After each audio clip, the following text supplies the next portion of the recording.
बिहार में नियोजित शिक्षकों को लेकर पटना हाईकोर्ट का एक अहम फैसला सुनाया गया है। पटना हाईकोर्ट की तरफ से कहा गया है कि सक्षमता परीक्षा सही लेकिन पास करना अनिवार्य नहीं है। यानी सक्षमता परीक्षा को ऑप्शनल कर दिया गया है, ये मैंडेटरी अब नहीं रह गया है। पटना हाईकोर्ट की तरफ से जो निर्णय दिया गया है सक्षमता परीक्षा को लेकर, आपकी जानकारी के लिए मैं बता दूं कि बिहार सरकार शिक्षा विभाग की तरफ से बिहार के सभी नियोजित शिक्षकों को राज्यकर्मी का दर्जा देने के लिए इनका सक्षमता परीक्षा का आयोजन किया था। सक्षमता परीक्षा में उत्तीर्ण वैसे सभी नियोजित शिक्षकों को राज्यकर्मी का दर्जा देने के बाद बीपीएससी के माध्यम से जो नियुक्त सभी जो ऐसे शिक्षक है जो उनको जो सुविधाएं जो प्राप्त हो रही है, जो मिल रहे हैं, उनके समकक्ष उनके बराबर वैसे सभी सुविधाओं को प्राप्त कराने के लिए देने के लिए बिहार सरकार ने बिहार के सभी नियोजित शिक्षकों को राज्यकर्मी दर्जा देने के लिए सक्षमता परीक्षा का आयोजन किया था कि सक्षमता परीक्षा में उत्तीर्ण होने के बाद इनको राज्यकर्मी का दर्जा दे दिया जाएगा। लेकिन सक्षमता परीक्षा के विरोध में नियोजित शिक्षकों के द्वारा पटना हाईकोर्ट में रिट दाखिल की गई थी। उस याचिका में सुनवाई के दौरान जो पटना हाईकोर्ट का जो यह फैसला जो आया था कि सक्षमता परीक्षा सही लेकिन पास करना ये अनिवार्य नहीं है। ये अब ये देखना है इसमें कि क्या जो सक्षमता का परीक्षा नहीं देंगे उनकी नौकरी रहेगी या नौकरी जाएगी। ये अब इसमें हम लोग आगे अंदर देखते हैं इसके गहराई में। नमस्कार, मैं नारायण सिंह राठौर, आप सभी को हमारे चैनल में स्वागत है।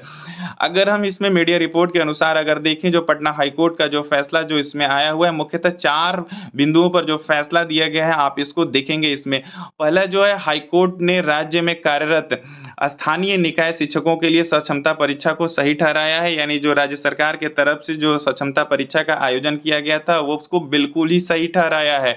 अगर आपको राज्यकर्मी का दर्जा अगर लेना है, प्राप्त करना है, तो आपको जो है सक्षमता परीक्षा में आपको बैठना पड़ेगा।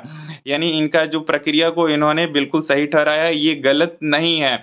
दूसरा जो है, हाईकोर्ट ने नई शिक्षक नियमावली के नियम 4 को निरस्त कर दिया, जिसके तहत सभी शिक्षकों को सक्षमता परीक्षा उत्तीर्ण करना है। यानी नियम 4 में जो ये नियमावली जो बनाए थे 2023 में, कंडिका जो इनकी 4 थी, उसको जो हाईकोर्ट ने उसको निरस्त कर दिया। यानी जो मैंडेटरी जो किए थे कि सभी शिक्षकों को जो सक्षमता परीक्षा उत्तीर्ण करना है, उसकी अनिवार्यता को खत्म कर दिया है, यानी ऑप्शनल कर दिया गया है। यानी हाईकोर्ट ने जो ये नई शिक्षक नियमावली का जो कंडिका जो 4 है उसे निरस्त करके उसमें इनको ऑप्शनल कर दिया है ये। नेक्स्ट जो इसमें थर्ड पॉइंट में अगर आप देखेंगे कि बिहार शैक्षिक संस्थागत शिक्षक और कर्मचारी शिकायत निवारण और अपीलीय नियमावली 2020 के नियम 12 को भी निरस्त कर दिया, जिसके तहत जिला व राज्य अपीलीय और स्तरीय अपीलीय प्राधिकार में लंबित मामलों को इस नियमावली के लागू होने की तिथि से 6 माह के भीतर निपटारा किया जाना था। नियमावली के लागू होने की तिथि से प्राधिकार कोई भी नया केस स्वीकार नहीं करेगा। यानी जो ये भी जो रूल था इसका भी इन्होंने जो है इसको निरस्त कर दिया है। यानी जो नियम 12 जो है उसके तहत जो है स्वीकार किया जाएगा, यानी अपीलीय प्राधिकार का जो इसमें अस्तित्व ये बना रहेगा ये। अब जो नियम जो इसमें आप देखते हैं, नेक्स्ट जो 4 जो इसमें है कि निर्धारित उचित शर्तों के तहत प्रत्येक संवर्ग के लिए पदोन्नति पर विचार करने का आदेश दे दिया है। यानी नियोजित शिक्षकों को जो है इनकी उचित शर्तों के साथ जो है प्रत्येक संवर्ग के लिए पदोन्नति जो है प्रमोशंस को लेकर इन्होंने विचार करने के लिए डायरेक्शन दे दिया है स्टेट गवर्नमेंट को। अब यहाँ पे अगर आगे में अगर देखें, अगर थोड़ा और अगर आप जाएं अगर इसमें, तो हाईकोर्ट ने बिहार विद्यालय विशिष्ट शिक्षक नियमावली को चुनौती देने वाली अर्जी का निपटारा कर दिया है और कोर्ट ने कहा कि सक्षमता परीक्षा सही है लेकिन इसे पास करना जरूरी नहीं है। साथ ही कोर्ट ने इस नियमावली के 4 और 12 को निरस्त कर दिया। वहीं नियोजित शिक्षकों के लिए स्थानीय निकाय शिक्षक नियमावली 2020 की तर्ज पर शिकायत निवारण प्रदान करने को कहा है ये। यानी इसका अस्तित्व में अब इसको ला दिया है। कोर्ट ने सरकार को एक अनुपात तय करने का आदेश दिया ताकि नियोजित शिक्षक प्रोन्नति के हकदार हों। यानी नियोजित शिक्षकों को इनके प्रमोशन से संबंधित जो है आदेश दे दिया है विचार करने के लिए। और यहाँ पे जो आप देख रहे हैं कि मंगलवार को मुख्य न्यायाधीश न्यायमूर्ति के विनोद चंद्रन व न्यायमूर्ति हरीश कुमार की खंडपीठ ने 15 अर्जी पर सुनवाई के बाद 88 पन्ने का इन्होंने आदेश दे दिया है।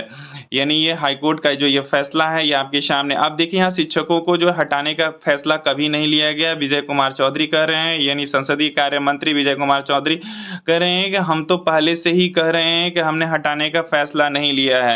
यानी सक्षमता परीक्षा में फेल करने वाले या परीक्षा नहीं देने वाले नियोजित शिक्षकों को हटाने का फैसला सरकार ने कभी लिया ही नहीं था। सक्षमता परीक्षा के आयोजन पर ही आपत्ति जताते हुए चुनौती दी गई थी, जिसे कोर्ट ने नहीं माना। इसमें जो कुल अगर आप देखें, अगर हर बात की अगर एक बात अगर आपको कहें कि आपको अगर राज्यकर्मी का दर्जा प्राप्त करना है, तो आपको सक्षमता परीक्षा पास करना ही होगा। अगर आप नहीं देते हैं तो भी कोई टेंशन की बात नहीं है, आप नियोजन इकाई में बने रहेंगे, आपकी नौकरी पे कोई खतरा नहीं है, आपको कोई नहीं हटाएगा। अगर ये पॉइंट नंबर अगर आप इस एक को अगर देखें, अगर यहाँ पे कि हाई कोर्ट ने जो है ये राज्य में कार्यरत स्थानीय निकाय शिक्षकों के लिए जो सक्षमता परीक्षा को जो इन्होंने सही ठहराया है, यानी इसको सही ठहराना मतलब कि अगर आप राज्यकर्मी का दर्जा प्राप्त करना चाहते हैं तो आपको सक्षमता परीक्षा देना होगा। और आपको इस बात को भी पता है कि सक्षमता परीक्षा क्यों आयोजन कराया गया था शिक्षा विभाग बिहार सरकार की तरफ से। सक्षमता परीक्षा लेने का ही उद्देश्य था कि यहाँ पे सभी जो नियोजित शिक्षक हैं अगर वह पास कर जाते हैं तो जो ये नई नियमावली जो ये बनाए थे उसके तहत जो है आपको राज्यकर्मी का दर्जा ये उपलब्ध कराएंगे। जो राज्यकर्मी का दर्जा जो आपको उपलब्ध कराएंगे, आपको ये इस बात को भी पता है कि जो बीपीएससी से नियुक्त जो सभी शिक्षकों को जो है उनकी सुविधाएं जो उपलब्ध कराई जा रही उसके बराबर उसके समकक्ष सारी सुविधाएं जो है विशिष्ट शिक्षक नियमावली के तहत जो प्रदान की जा रही थी वो आपको भी उपलब्ध कराई जाएगी। लेकिन अगर आप सक्षमता परीक्षा पास नहीं करते हैं तो इसका कोई अब आपके ऊपर अनिवार्यता नहीं है, ये ऑप्शनल हो चुका है, ये पूरी तरीके से मैंडेटरी नहीं है। आपके ऊपर निर्भर करता है कि आप इस परीक्षा में बैठना चाहते हैं या नहीं चाहते हैं। अगर आप परीक्षा में बैठते हैं, अब बैठने के बाद अगर इस परीक्षा में फेल हो जाते हैं, तो भी आपकी नौकरी नहीं जाएगी, आप यथावत आप नियोजन इकाई में बने रहेंगे। अगर आप इस परीक्षा में नहीं बैठते हैं, तो भी इस बात का टेंशन नहीं है कि आप इस परीक्षा में नहीं बैठे हैं और आपको नौकरी से निकाल दिया जाएगा। बिल्कुल ही नहीं, आपकी नौकरी बनी रहेगी यथावत, जैसे अभी आप काम कर रहे हैं, जैसे कार्यरत हैं, वैसे नियोजन इकाई में आप बने रहेंगे। लेकिन जो आपको सुविधाएँ जो है नियोजित शिक्षक को जो अभी मिल रहा है, जो प्रदान हो रहा है अभी वो सारी सुविधाएँ जो आपको ऐसे ही मिलते रहेगी। लेकिन अगर आप सक्षमता परीक्षा पास कर जाते हैं, तो आपको क्या सुविधाएँ मिलेगी, क्या नहीं मिलेगी, ये आपको पता है ये। तो ये कुल मिला-जुला के ओवरऑल जो है आपको सक्षमता परीक्षा को जो है हाई कोर्ट की तरफ से इसको ऑप्शनल कर दिया गया है, अनिवार्य नहीं है। यानी आपको जो कोई ज़बरदस्ती आपसे नहीं कर सकता है कि नहीं आपको सक्षमता परीक्षा में बैठना ही है और उत्तीर्ण होना है आपको।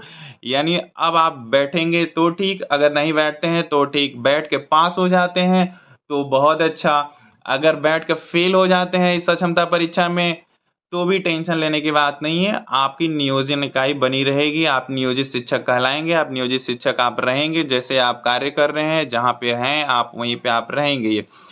लेकिन अगर आप इसमें बैठते भी नहीं हैं, तो भी किसी बात का टेंशन नहीं है, आप जो है नियोजित शिक्षक आप कहलाएँगे, रहेंगे और आप जैसे अभी हैं, वैसे आप करते रहेंगे ये। तो ये जो आपको ये निर्णय जो लिया गया है, आप अपने दोस्त मित्रों से इसे आप शेयर कर दीजिए कि अगर वह सक्षमता परीक्षा में नहीं बैठते हैं तो क्या होगा? अगर बैठ के फ़ेल हो जाते हैं तो क्या होगा? अगर वो बैठ के पास हो जाते हैं तो क्या फ़ायदा होगा? आप ज़रूर अपने दोस्त मित्रों से इसे शेयर कर दीजिए। फिर मिलते हैं एक नेक्स्ट वीडियो में एक नई जानकारी के साथ, तब तक के लिए नमस्कार।